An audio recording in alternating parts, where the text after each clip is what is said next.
Okay, welcome to Overtime OT, baby. We've got James Rosen on the couch. Loosening the tie. I wish I could put a little something in your hand. Yeah, a little cocktail for the piano. What do you feel like hearing, Sandra? Yes. George Gershwin, please. Rhapsody in Blue. My father, true story, can play that start to finish. Wow. It's about, I don't know, something like 26 pages long. True story. My dad's dad, growing up in Coney Island in Brooklyn, rented a bungalow to the Gershwin brothers and installed a piano at their request. Wow. Now, I met the guy who's like the big poobah in the Gershwin family, and I told him this story. He's like, no, didn't happen. Couldn't have happened.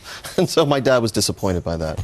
Well, I don't know if I think it happened. Neat story, though. Yeah. Can I ask a question about your book? Of course. So I grew up watching Firing Line, like all good conservative families. I would like that show to be revived. Who do you think would host it if it was revived? Well, you know where to find me. You would be great, actually, in all sincerity. Thank you. But I really miss that show, and I really miss sort of like you were saying, like respectful intellectual debates, which again have been so absent in the past year and a half. Some of Buckley's best friends were indeed liberals, and he called these trans-ideological friendships that he maintained over decades' time. But also, he was willing to engage. And of course, Firing Line was a very erudite, high-level talk show, but lots of people watched it, and it was on for 33 years. And some of the guests he had were Muhammad Ali, Timothy Leary, Allen Ginsberg, some pretty liberal folks. And he wasn't afraid to have a real meaningful dialogue with these people. And that's something that's missing today, I think. The Bill Buckley, Gore Vidal. Yeah. Yes. Now, so Gore Vidal's not covered in the book because Mr. Vidal had the temerity to outlive Bill Buckley. And in his eulogy for Bill Buckley, it ended with typical Gore Vidal classiness by saying, R.I.P. in hell. I watched the documentary on that, and I was actually really disappointed with how their relationship ended, especially on his part. And I don't know if it's because William F. Buckley is still such an icon, and Gore Vidal, I think you have to know a little bit more about politics and the history, literature, and literature to remember him. So I don't know, because I just recently watched this documentary, and I was wondering if it was just because he sort of had jealousy towards William F. Buckley and his legacy. I considered it a great honor that National Review, Buckley's magazine, asked me to review that film, Best of Enemies. What did you think? And I thought it was a well-done documentary, but even though they probably thought they were trying hard to avoid bias, it was still biased against the conservative in the movie.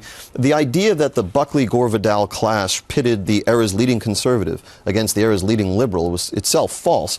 Gore Vidal was not a liberal. He was more or less an anarchist and an expat who hated America. And Buckley was the leading conservative. But Buckley famously lost his cool. I won't do that impersonation right now. And I know that he regretted it for the rest of his life. No, the saying of those things once on live TV in 1968 was enough, I think. He regretted it the rest of his life? No, I think, yes, he regretted having lost his cool. But if you watch the film, you can see that Gore Vidal provoked him in a number of ways, including in the final confrontational moment, calling him a crypto-Nazi. And Buckley reminded him that he served in the infantry in World War II. So not Buckley's finest moment, and I wish, instead of a Buckley-Vidal movie or documentary, we had at least, as a predicate for getting around to that, one single, let's say, 3-hour documentary on Bill Buckley, who is a figure of towering importance.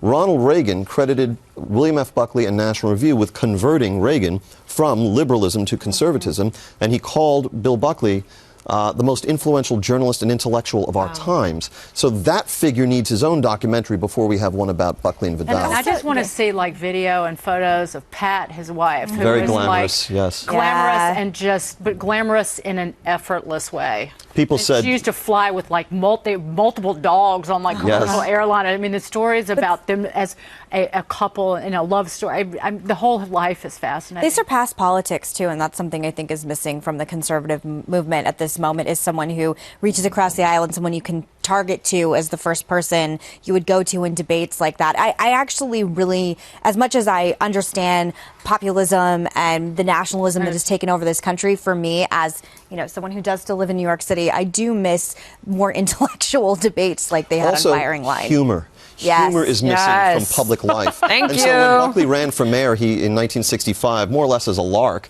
on the newly formed Conservative Party ticket, it was kind of a virtual, symbolic run that he made, and he won 13.5%. When he declared his candidacy, the newsman in that Mad Men era said, "Mr. Buckley, what's the first thing you'll do if you win?" He said, "Demand a recount." You know what's interesting?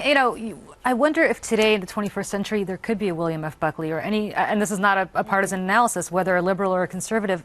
We now communicate via Twitter. We now communicate, not we, but I mean, the people get their news from Facebook. We're fragmented. We're fragmented, or even cable news or talk radio. You can't really have an intellectual discussion that spans 20 minutes because you have to go to a commercial break, and because it's all about, I wonder if a Frontline could succeed in today's world, and it's why it will? Why? Because it could succeed potentially if somebody got behind it and just put it on one of the streaming services. And it's still interesting. Like if you put it on all of these like Netflix or an Amazon or even a Hulu, they're clamoring for programming, and they're kind of why you look at, like, this is the golden age of television in some ways, in terms of the really out there boundary pushing programming that's whether it's transparent on Amazon, it's ripe House of for Cards, that. sure. Yeah, exactly. I had an essay in the Sunday Los Angeles Times this past weekend about the relationship between Bill Buckley and Johnny Carson. So Bill Buckley guested on The Tonight Show 12 times in 20 years. And in the final time, which was 1987, he was promoting his book Racing Through Paradise, which is the third of Buckley's 4 memoirs of his sailing across the Pacific or the Atlantic, sailing journals in essence. And he understood that Johnny Carson was never going to have read the books, and it was unprofessional to imagine that he would have time to do that, and he didn't hold that against Johnny. But on their final occasion together, Johnny Carson held up the book for the audience to see how thoroughly he had annotated it and written all through it, and said, "Go out and buy this wonderful book." And as that taping ended, Johnny leaned over to Buckley and said something that I thought was incredible. He said, "I would love to do a whole hour with you." Wow. Now, wouldn't it be great if today's leading late-night TV comedy, talk shows had space for an elegantly written memoir of a sail across the Pacific? Yes, Stephen Colbert's head would explode. There's no room for that. Jimmy Fallon. And I love Jimmy Fallon. Wants you to play a kazoo. You could eat a cricket with Anthony Bourdain. It's not just that. They would give time to liberal analysts. They would give time to liberal politicians. They don't give the same space to conservatives until Donald Trump.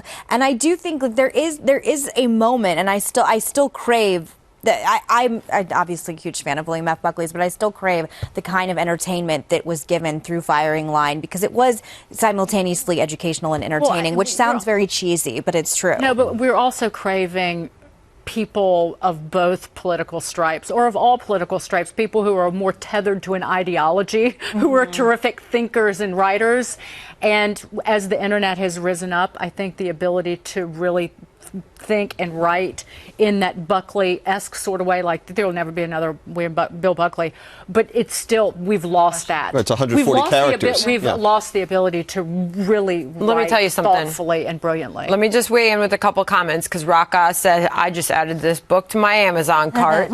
Diana says, I'm in, I'm buying this book. So you're selling books, my friend. You are as helping Julie me, and I am most grateful. Everybody's been teasing me lately about why I am monitoring the chat, and this is the first opportunity I'm getting to get in. Do you know what a big conversation is on the chat right now? Was one of our last subjects was the FDNY, which you said was going to be one of the hardest to talk about on TV. Right. Fair enough. A sensitive subject, but everyone has an opinion on that. Our chat is going nuts with that. It wasn't explicitly political. It's something that people relate to, which is firefighters, and fires. Well, and everybody can relate to getting a second chance as well. So and when you make that decision in your head, I'm so conflicted. Somebody tweeted me something interesting, and they said, if your house was on fire, would you check to see if that person who was saving you had a record? And the answer is no, I wouldn't. I mean, that's really the way to look at it. Well, wait a minute. The house is on fire. Do I have internet service? That's a good question. Is my Twitter? How am I checking? Well, I have my phone, because of course, if the house is on fire, the only thing I'm running out with is my phone, because God knows we can't be without our phones. And your Zeppelin collection, right? My Zeppelin collection is on my phone, so it's all. Perfect. Symbiosis, baby. Favorite Zeppelin album? What a tough question. I've got 2 choices. While you do that, another pop culture question to you while you think about that. I have the answer. So Smoke is out. Now, everybody always asks Dagen about NASCAR because she's a huge fan. So who are you going to be cheering on now? Am I coping with Smoke not being in NASCAR? Do this in 15 seconds. Tony Stewart retired from NASCAR racing at the race. As his career's done 18 years in the NASCAR's Top Series. On Sunday, he's still going to be racing on dirt. So go to your local dirt track and get your teeth full of grit. Nice. It's a great experience. Physical How the West Was Won, the live album. Physical Graffiti or Zep 2. Can't decide. Okay. Fun. We got it all in. James Rosen, thanks for being here. Thank you, Really ladies. good to have you, and congrats on the book. We'll you. see you next time.